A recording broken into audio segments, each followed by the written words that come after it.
வணக்கம். இன்றைக்கி நம்ம பார்க்க போகிற சமையல் என்னென்னு பார்த்தீங்கன்னா, இட்லி, தோசை, சப்பாத்தி, சாதம் எல்லாத்துக்குமே தொட்டு சாப்பிட்ற மாதிரி ஒரு 5 வகையான சைடிஷ் ரெசிபி தான் பார்க்க போகிறோம். ரொம்ப ஈஸியாகவும் இருக்கும், டேஸ்டியாகவும் இருக்கும். ஸோ வாங்க அந்த 5 வகையான சைடிஷ் ரெசிபியும் எப்படி செய்யலாங்கிறத பார்க்கலாம்.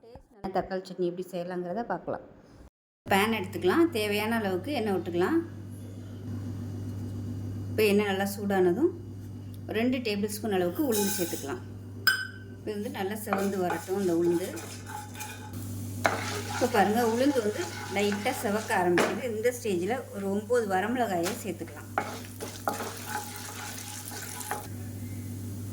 இப்போ இதில் குட்டி குட்டியாக ஒரு 10லேருந்து 12 பூண்டு பல் சேர்த்துக்கலாம். இப்போ மீடியம் சைஸாக ஒரு 4 தக்காளி கட் பண்ணதை சேர்த்துக்கலாம்.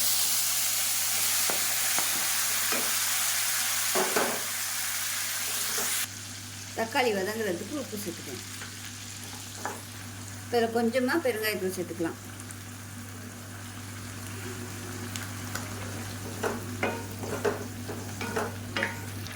இப்போ பாருங்கள், தக்காளி ஓரளவுக்கு நல்லா மசிய ஆரம்பிச்சிருச்சு. இந்த ஸ்டேஜில் ஒரு கையளவுக்கு கொத்தமல்லி, அதே மாதிரி ஒரு கையளவுக்கு கருவேப்பிலை, ஃப்ரெஷ்ஷான கருவேப்பிலையில் சேர்த்துக்கலாம். சின்ன சுண்டக்காய் சைஸுக்கு புளி சேர்த்துக்கலாம். இப்போ தக்காளி நல்லா வதங்கிருச்சு. இந்த ஸ்டேஜில் ஒரு 1 டீஸ்பூன் போல் மிளகாத்தூள் சேர்த்துக்கலாம். 1 டீஸ்பூன் சீரகம் சேர்த்துக்கலாம். இப்போ எல்லாமே நல்லா வதங்கிருச்சு. ஆறுனதுக்கப்புறம் அரைச்சிட்டு பார்க்கலாம். இப்போ பாருங்கள், சட்னி வந்து நல்லா அரைச்சாச்சு. இப்போ வந்து நான் வதக்கின கடாயை நான் யூஸ் பண்ணிக்கிறேன். இல்லை தாளிக்கிறதுக்கு தகுந்தாப்புல எண்ணெய் விட்டுக்கலாம். இப்போ எண்ணெய் நல்லா காஞ்சிருச்சு. கடுகு சேர்த்துக்கலாம், உளுந்து சேர்த்துக்கலாம். இப்போ கடுகு வெடிக்க ஆரம்பிக்குது. கருவேப்பிலை சேர்த்துக்கலாம். இப்போ இதில் அரைச்சி வச்சுருக்க சட்னியை ஊற்றிக்கலாம். இப்போ மிக்சியை அலசிட்டு அந்த தண்ணியை சேர்த்துக்கிறேன். அவ்வளோதான், கேஸ் அமர்த்திடலாம். நான் வந்து கொஞ்சம் தண்ணியாக வச்சுருக்கேன். நீங்கள் கெட்டியாக வச்சுக்கிறதுனாலும் வச்சுக்கலாம். இன்னும் கூட தண்ணியாக வைக்கிறதுனாலும் வச்சுக்கலாம் அந்த சட்னி. இப்போ நமக்கு அருமையான ஒரு தக்காளி சட்னி ரெடி ஆயிடுச்சு. இட்லி, தோசை, ஊத்தப்பம் எல்லாத்துக்குமே அருமையாக இருக்கும். செஞ்சு பாருங்கள். செஞ்சு பார்த்துட்டு எப்படி இருந்துச்சுங்கிறத சொல்லுங்கள். வீடியோ பிடிச்சிச்சுன்னா லைக் பண்ணுங்கள், கமெண்ட் பண்ணுங்கள், சேனலை சப்ஸ்கிரைப் பண்ணுங்கள், பக்கத்தில் பெல் பட்டனையும் ப்ரெஸ் பண்ணுங்கள். நன்றி. இப்போ ஒரு குக்கர் எடுத்துக்கலாம். இதில் 1 டம்ளர் அளவுக்கு தண்ணி ஊற்றிக்கலாம். ஒரு மீடியம் சைஸாக 4 தக்காளி எடுத்திருக்கேன். நடுவில் உள்ள காம்பு பகுதியெல்லாம் கட் பண்ணிவிட்டு குக்கரில் சேர்த்துட்டு நல்லா ஒரு 2 விசில் விட்டு வேக விட்டு எடுத்துக்கலாம். இப்போ பாருங்கள், குக்கரில் விசில் விட்டு வேக விட்டு எடுத்து வச்சுருக்கேன். இப்போ இந்த தோலை மட்டும் நம்ம எடுத்துடலாம். எல்லாத்துலேயும் தோலை மட்டும் எடுத்துகிட்டு மிக்ஸி ஜாரில் போட்டு அரைச்சிக்கலாம். இப்போ பாருங்கள், தோல் எல்லாத்தையும் எடுத்தாச்சு. மிக்ஸி ஜாரில் சேர்த்துருக்கலாம். சேர்த்துட்டு ரொம்ப நைஸாக அரைக்கக்கூடாது. ஒன்றும் பாதியமாக இருந்தால் போதும், அதுதான் நல்லாயிருக்கும். இந்த தண்ணியை வந்து வேஸ்ட் பண்ண வேணாம். இந்த தண்ணியை ஊற்றிக்கலாம். இப்போ தான் அரைச்சிட்டு பார்க்கலாம். இப்போ மிக்ஸி ஜார் எடுத்துக்கலாம். இதில் வந்து நல்லா ஒரு 5 டேபிள் ஸ்பூன் அளவுக்கு துருவன தேங்காய் சேர்த்துக்கலாம்.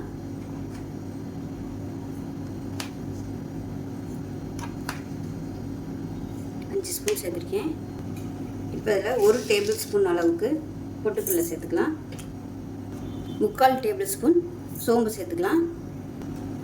இப்போ இதில் ஒரு 3 பச்சை மிளகாயை உடச்சிட்டு சேர்த்துக்கலாம். காரம் உங்களுக்கு எவ்வளோ தேவையோ அதுக்கு தகுந்த மாதிரி சேர்த்துக்கோங்க. இதை வந்து நல்லா அரைச்சிட்டு வந்துட்டு பார்க்கலாம். இப்போ ஒரு பேன் எடுத்துக்கலாம். தேவையான அளவுக்கு எண்ணெய் விட்டுக்கலாம். எண்ணெய் சூடானதும் 1 டீஸ்பூன் கடுகு, 1 டீஸ்பூன் கூட சோம்பு, கருவேப்பிலை இருந்தால் சேர்த்துக்கோங்க. கடுகு வெடிக்க ஆரம்பிக்கும். ஒரு கைப்பிடி அளவுக்கு பெரிய வெங்காயம் பொடியாக நறுக்கு சேர்த்துக்கலாம்.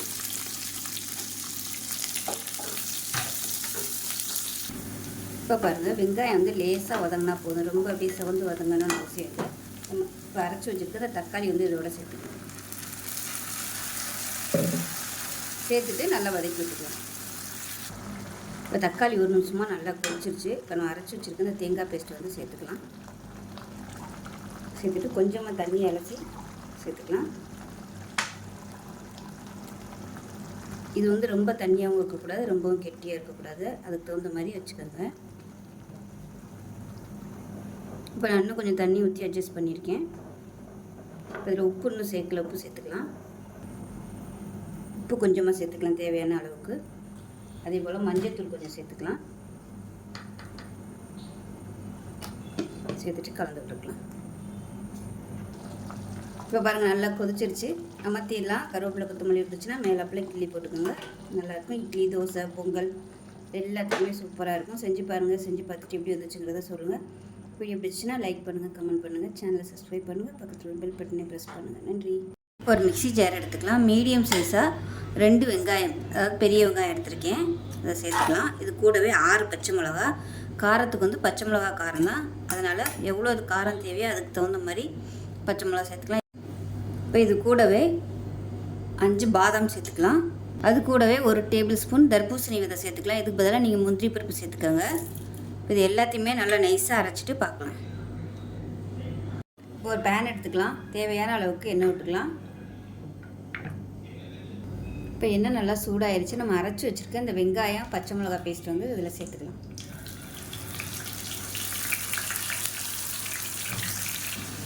இப்போ இது நல்ல கலர் மாறுற வரைக்கும் வதக்கி விட்டுக்கலாம். இப்போ பாருங்கள் மசாலா நல்லா வதங்கிடுச்சு. தண்ணி சத்தெல்லாம் நல்லா வற்றி. இப்போ இதில் வந்து 1 டேபிள் ஸ்பூன் இஞ்சி பூண்டு பேஸ்ட்டு சேர்த்துக்கலாம். சேர்த்துட்டு இதையும் பச்சை வாசனை போக வதக்கி விட்டுக்கலாம். இப்போ இஞ்சி பூண்டு பேஸ்ட் நல்லா வதங்கிடுச்சு. இப்போ இது கூடவே 1/2 டீஸ்பூன் போல் தனியாத்தூள் சேர்த்துக்கலாம். இது கூடவே ஒரு 1/4 டீஸ்பூன் போல் மிளகுத்தூள், அதே மாதிரி ஒரு 1/2 டீஸ்பூன் போல் கரம் மசாலா. இது எல்லாத்தையும் நல்லா வதக்கி விட்டுக்கலாம். 1/2 டீஸ்பூன் உப்பு சேர்த்துக்கலாம். இப்போ மசாலா நல்லா வதங்கிடுச்சு. பாருங்கள் நல்லா ஒட்டாமல் வருது. இந்த ஸ்டேஜில் நல்லா ஒரு 130 ml அளவுக்கு பால் சேர்த்துக்கலாம். பால் சேர்த்துட்டு மீடியமான ஃப்ளேமில் கொதிக்க விட்டுக்கலாம். இப்போ இது கெட்டியாக இருக்குது. இன்னும் கொஞ்சம் தண்ணி சேர்த்துக்கலாம். நல்லா சூடான தண்ணியாக சேர்த்துக்கோங்க. இப்போ இந்த ஸ்டேஜில் ஒரு 1/2 டீஸ்பூன் போல் மிளகாத்தூள் சேர்த்துக்கலாம். இது வந்து விருப்பப்பட்டால் நீங்கள் சேர்த்துக்கோங்க. இது இல்லாமையும் நீங்கள் பண்ணலாம். இப்போ நல்லா கொதிக்க ஆரம்பிக்குது. அடுப்பை நல்லா குறைச்சி வச்சிடலாம். இப்போ இந்த ஸ்டேஜில் பார்த்திங்கன்னா ஒரு 5 முட்டை வேக விட்டு எடுத்திருக்கேன். முட்டை வந்து குக்கரில் வச்சதுனால எல்லாமே கொஞ்சம் உடஞ்சிருச்சு. இப்போ அந்த முட்டையை வந்து அப்படியே சேர்த்துக்கலாம்.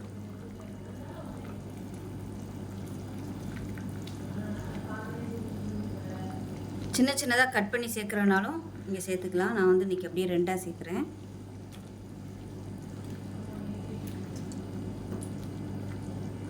இப்போ இது கூடவே நல்லா 1 டீஸ்பூன் போல் கஸ்தூரி மேத்தி சேர்த்துக்கலாம். நல்லா ஃப்ளேவராக இருக்கும்.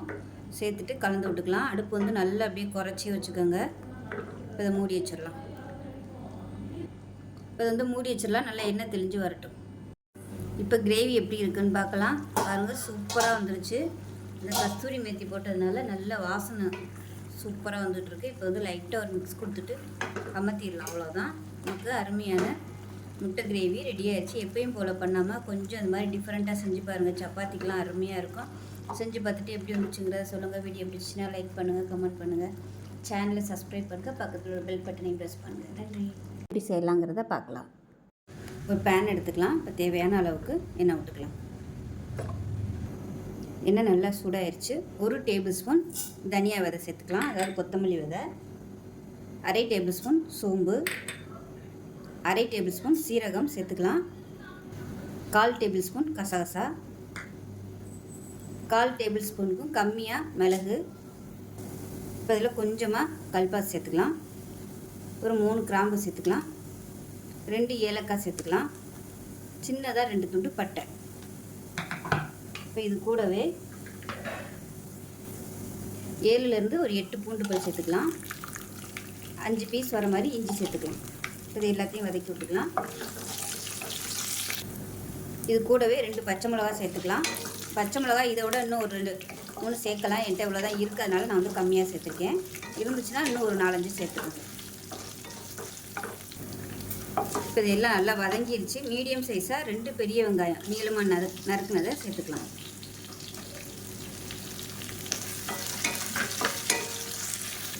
இப்போ பாருங்கள் வெங்காயம் ஓரளவுக்கு நல்லா வதங்கிடுச்சு. இந்த அளவுக்கு வதங்கினா போதும், ரொம்ப சிவக்க வதக்கணும்னு அவசியம் இல்லை. இப்போ மெஷரிங் கப்பில் 3/4 கப் அளவுக்கு துருவன தேங்காய் சேர்த்துக்கலாம். தேங்காயும் சேர்த்துட்டு ரொம்ப வதக்கக்கூடாது, லேசாக பரட்டி விட்டுட்டு கேஸை மாற்றிடுவோம். அவ்வளோ அந்த சூட்டிலே வந்து வதங்கிடும். இந்த மாதிரி வதக்குனிங்கன்னா தான் உங்களுக்கு டேஸ்ட்டு நல்லாயிருக்கும். தேங்காய் வந்து ரொம்ப நேரம் வதக்க டேஸ்ட்டு மாறிக்கிட்டே போகும். அவ்வளோதான். அது ஆறுனதுக்கப்புறம் அரைச்சிட்டு பார்க்கலாம்.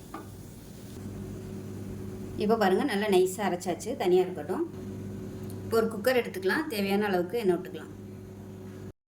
எண்ணெய் நல்லா சூடானதும் 1 டீஸ்பூன் போல் சோம்பு சேர்த்துக்கலாம். சோம்பு நல்லா பொரிய ஆரம்பிக்கவும் மீடியம் சைஸாக 3 தக்காளி பொடியாக நறுக்கி சேர்த்துக்கலாம். இப்போ தக்காளி வதங்குறதுக்கு உப்பு சேர்த்துக்கலாம், அப்போ தான் தக்காளி வந்து நல்லா மசிஞ்சு வரும். இப்போ பாருங்கள், தக்காளி நல்லா மசிஞ்சு வந்துடுச்சு. இந்த ஸ்டேஜில் 1 டேபிள் ஸ்பூன் மிளகாத்தூள் சேர்த்துக்கலாம். நான் வந்து பச்சை மிளகா 2 தான் சேர்த்துருக்கேன், அதனால் மிளகாத்தூள் வந்து கொஞ்சம் கூட சேர்த்துருக்கேன். பச்சை மிளகா நிறைய சேர்த்திங்கன்னா மிளகாத்தூள் வந்து கம்மியாக சேர்த்துக்கோங்க. 1/4 டேபிள் ஸ்பூன் மஞ்சள்தூள், 1/4 டேபிள் ஸ்பூன் கரம் மசாலா, இதையும் சேர்த்து நல்லா வதக்கி விட்டுக்கலாம். வதக்கி விட்டுட்டு இப்போ நம்ம அரைச்சி வச்சுருக்க இந்த வெங்காய மசாலாவை இதோட சேர்த்துக்கலாம். இப்போ மிக்சியை அலசிட்டு தண்ணி சேர்த்துக்கலாம். குருமா தேவையான அளவு தண்ணி சேர்த்துக்கலாம். நல்லா திக்காகவே வரும், ஏன்னா வெங்காயம்லாம் நம்ம அரைச்சி ஊற்றிருக்கனால நல்லா திக்காகவே வரும். உப்பு செக் பண்ணி பார்த்துட்டு உப்பு சேர்த்துக்கலாம். உப்பு கம்மியாக இருக்குது, உப்பு சேர்த்துக்கலாம். மேலாப்பில் கொத்தமல்லி சேர்த்துட்டு குக்கரை மூடிடலாம். குக்கரை மூடிட்டு நல்லா ஒரு 3 விசில் விட்டுட்டு ஸ்டீம் போனதுக்கப்புறம் பார்க்கலாம். இப்போ நல்லா 3 விசில் விட்டு ஸ்டீம்லாம் நல்லா இறங்கிடுச்சு. எப்படி இருக்குன்னு பார்க்கலாம். பாருங்கள், நல்லா தகன்னு வெங்காய குருமா சூப்பராக ரெடி ஆயிடுச்சு. இட்லி, தோசை, சப்பாத்தி, பரோட்டா எல்லாத்துக்குமே சூப்பராக இருக்கும். சாதத்தில் கூட நீங்கள் இதை ஊற்றி சாப்பிட்லாம், அருமையாக இருக்கும். இட்லியில் ஊற வச்சு சாப்பிட்டிங்கன்னா செம்ம டேஸ்ட்டாக இருக்கும். இப்போ பாருங்கள், நல்லா சுட சுட பஞ்சு போல் இட்லி சுட்டு இந்த குருமா வந்து அது மேலே ஊற்றி சாப்பிட்டிங்கன்னா சூப்பராக இருக்கும். ஒரு தடவை இது மாதிரி செஞ்சு பாருங்கள். செஞ்சு பார்த்துட்டு எப்படி வந்துச்சுங்கிறத கமெண்ட்டில் சொல்லுங்கள். வீடியோ பிடிச்சிச்சின்னா லைக் பண்ணுங்கள், கமெண்ட் பண்ணுங்கள், சேனலை சப்ஸ்கிரைப் பண்ணுங்கள், பக்கத்தில் பெல் பட்டனையும் ப்ரெஸ் பண்ணுங்கள். நன்றி. இப்போ ஒரு குக்கர் எடுத்துக்கலாம், தேவையான அளவுக்கு எண்ணெய் விட்டுக்கலாம். இது இப்போ எண்ணெய் நல்லா சூடானதும் நல்லா 1 டேபிள் ஸ்பூன் அளவுக்கு சோம்பு சேர்த்துக்கலாம், நல்லா வாசனையாக இருக்கும். 3 கிராம்பு, 3 துண்டு பட்டை, பிரியாணி இலை, கல்பாசி, இது எல்லாத்தையுமே சேர்த்துக்கலாம். இப்போ நீளமாக நறுக்கின வெங்காயம் மீடியம் சைஸாக 1 சேர்த்துக்கலாம். இப்படி நீளமாகவே கட் பண்ணிக்கோங்க, அப்போ தான் நல்லாயிருக்கும். இப்போ இந்த வெங்காயம் வதங்கிட்டு இருக்கையிலே பார்த்தீங்கன்னா நல்லா ஒரு 10 பல் பூண்டு, 5 துண்டு இஞ்சி, 10 சின்ன வெங்காயம், இது 3ஐயும் நல்லா மிக்சியில் போட்டு அரைச்சி வச்சுருக்கேன். இதை சேர்த்துக்கலாம். இதையும் சேர்த்து நல்லா வதக்கிக்கலாம். இப்போ இஞ்சி பூண்டு பேஸ்ட்டு வதங்கிட்டு இருக்கு. இப்போ இந்த ஸ்டேஜில் முள்ளங்கி சேர்த்துக்கலாம். இது வந்து ஒரு 50 கிராம் அளவு இருக்கும். மீடியம் சைஸாக ஒரு முள்ளங்கி இந்த மாதிரி நல்லா கட் பண்ணிக்கோங்க, ரவுண்டாக நல்லா மெல்லிஸாக கட் பண்ணிக்கோங்க. இப்போ இதையும் எண்ணெயில் சேர்த்து வதக்கி விட்டுக்கலாம். அப்போ தான் அந்த முள்ளங்கியோட அந்த பச்சை ஸ்மெல் அடிக்காமல் இருக்கும். நல்லா வதக்கிட்டோம்னா நல்லா வதக்கிக்கலாம். இப்போ பாருங்கள், முள்ளங்கி நல்லா வதங்கிடுச்சு, நல்ல ஒரு ஃப்ளேவர் வருது. நம்ம அந்த வெங்காயம்லாம் போட்டு அரைச்சி வதக்கிட்டதுனால நல்ல ஒரு ஃப்ளேவர் வருது. இப்போ இந்த ஸ்டேஜில் வந்து நம்ம பொடியெல்லாம் சேர்த்துக்கலாம். நான் வந்து இன்றைக்கி வெறும் முள்ளங்கியும் முட்டையும் மட்டும்தான் யூஸ் பண்ணுறேன். இதில் வந்து முருங்கைக்காய் சேர்த்திங்கனாலும் சூப்பராக இருக்கும், டேஸ்ட் இன்னும் நல்லா வாசனையாக இருக்கும். இதில் வந்து குழம்பு மிளகாத்தூள் வந்து ஒரு 4 ஸ்பூன் அளவுக்கு சேர்த்துக்கிறேன். ஏன்னா நான் வந்து நைட்டுக்கும் சேர்த்து வைக்கிறேன், அதனால் கொஞ்சம் கூட சேர்த்துக்கிறேன். 4 டேபிள் ஸ்பூன் சேர்த்துருக்கேன். இப்போ இது கூடவே ஒரு 1/2 டேபிள் ஸ்பூன் தனி மிளகாத்தூள் வந்து சேர்த்துக்கிறேன். அதுலேயும் மிளகாத்தூள் போட்டு அரைச்சிருக்கேன், அது கொஞ்சம் கம்மியாக இருக்குது காரம், அதனால் நான் வந்து எக்ஸ்ட்ரா சேர்த்துருக்கேன். நீங்கள் வச்சுருக்க மிளகாத்தூள் வந்து எப்போயும் கரெக்டாக இருக்கும்னா நீங்கள் தனி மிளகாத்தூள் போடணும்னு அவசியம் இல்லை. நான் வந்து பத்தாதனால சேர்த்துருக்கேன். அது வந்து நல்லா எண்ணெயில் வதக்கிக்கலாம்.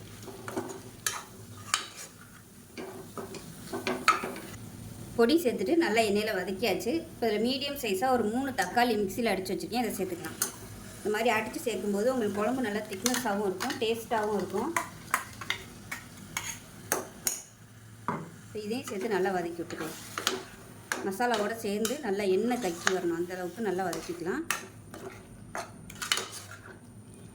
அடி பிடிக்கிற மாதிரி இருந்துச்சுன்னா கொஞ்சமாக தண்ணி ஊற்றிக்கோங்க. இப்போ இந்த மிக்சியை அலசிட்டு அந்த தண்ணி மட்டும் கொஞ்சமாக ஊற்றுறேன், அதுக்கப்புறமா நம்ம தண்ணி சேர்த்துக்கலாம். நல்லா வதங்கி வரட்டும். இப்போவே நிறைய தண்ணி ஊற்றிட்டிங்கன்னா உங்களுக்கு ரொம்ப நேரம் ஆகும், அதனால் கொஞ்சமாக அலசிட்டு மட்டும் நான் தண்ணி ஊற்றிருக்கேன். இது நல்லா எண்ணெய் கக்கி வரட்டும். இப்போ இப்போ பாருங்கள் எண்ணெய் விட்டு சூப்பராக வந்துருச்சு பாருங்கள். இந்த அளவுக்கு எண்ணெய் விட்டு வரணும். அப்போ தான் குழம்பு வந்து நல்லா டேஸ்ட்டாக இருக்கும். இப்போ அதில் தேவையான அளவுக்கு தண்ணி சேர்த்துக்கலாம். நல்லா தண்ணி வந்து நல்லா சூடு பண்ணிவிட்டு வச்சுருக்கேன். நல்லா கொதிக்கிற தண்ணியாக சேர்த்துக்கோங்க. குழம்பு எவ்வளோ தேவையோ அதுக்கு தகுந்த மாதிரி சேர்த்துக்கோங்க. தேங்காய் வேறு ஊற்றணும், அதனால் அதுக்கு தகுந்த மாதிரி சேர்த்துக்கோங்க. இப்போ இது வந்து ஒரு கொதி வரட்டும். இப்போ தேவையான அளவுக்கு உப்பு சேர்த்துக்கலாம். இப்போ பாருங்கள் நல்லா கொதிக்க ஆரம்பிச்சிருச்சு. இந்த ஸ்டேஜில் 1/4 மூடி தேங்காய், ஒரு 5 முந்திரி பருப்பு, 1 டீஸ்பூன் போல் கசகசா, இது வந்து நல்லா நைஸாக அரைச்சி வச்சுருக்கேன். அதை சேர்த்துக்கலாம். இப்போ நான் அதில் வந்து யூஸ் பண்ணியிருக்க குழம்பு பொடி வந்து நான் லாஸ்ட் வீடியோ போட்டிருக்கேன். விருப்பம் இருந்தால் அந்த குழம்பு பொடி வந்து செக் பண்ணி பார்த்துக்கோங்க. நல்லா கலந்து விட்டுடலாம். இப்போ இந்த மிக்ஸி அலசிட்டு அந்த தண்ணியை கொஞ்சமாக சேர்த்துக்கலாம். அவ்வளோதான். இந்த ஸ்டேஜில் உப்பெல்லாம் செக் பண்ணி பார்த்துக்கோங்க.